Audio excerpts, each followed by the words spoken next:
c'est parti maintenant pour le système complet pour avoir des affiliés surmotivés. Vous le savez, donc j'en parlais juste avant, les affiliés en général, il y en a 20% qui vont être vraiment actifs et 80% qui vont être inactifs. Bon, ça c'est à peu près le taux qu'on a partout. Il y a parfois même des programmes sur lesquels il y a 95% des affiliés qui sont inactifs. Là, le principe, ça va être d'avoir un maximum d'affiliés actifs. Donc ça ne sert à rien de réussir à, à recruter 10 affiliés par semaine si c'est pour derrière avoir un seul affilié qui réussit à peu près à faire 3 ventes, quoi.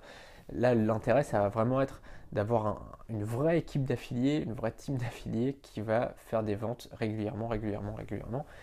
Et pour ça, donc, il faut les former, on l'a vu, mais il faut aussi les motiver.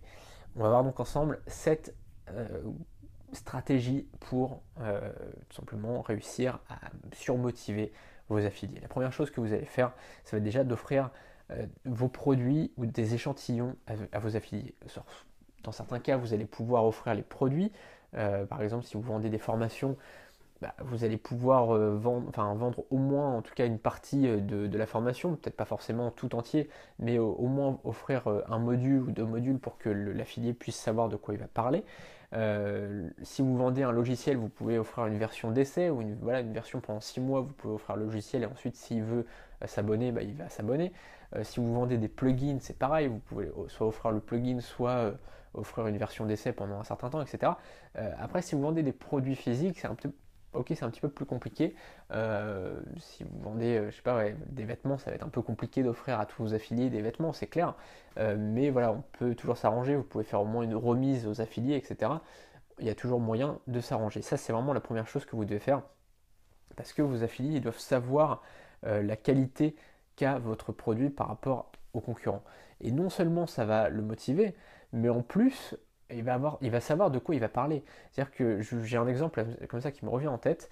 Quand quand j'ai commencé, j'étais commercial et en fait j'étais à la fois VDI donc chez Herbalife à l'époque. C'était un des premiers trucs que j'ai fait en fait, enfin dans le MLM en tout cas c'est la première chose que j'ai fait dans le MLM, c'est Herbalife. Et à côté de ça, j'étais commercial, enfin porte à porte, quoi. Donc ça, commercial, c'était en CDI et Herbalife, c'était en VDI. Donc là, c'était vraiment un petit boulot à côté. Mais en fait, dans mon boulot de commercial où j'étais en CDI, je connaissais moins bien les produits que dans mon petit job finalement que j'avais pris à côté, qui était chez Herbalife. Et ça, c'était pas normal. C'est-à-dire que dans mon job en CDI, en fait, je travaillais chez Huis Clos, donc ça a été une expérience qui était enrichissante, mais qui a été assez particulière. Enfin, les gens qui travaillent chez Huis Clos pourront vous en témoigner. Cette vidéo est un extrait de mon pack de 20 formations. Dans ces 20 formations, on verra comment créer un business sur internet avec des revenus à 5 chiffres. J'ai préparé une présentation complète de ce pack. Le lien est sous cette vidéo, on se retrouve tout de suite sur la page de présentation.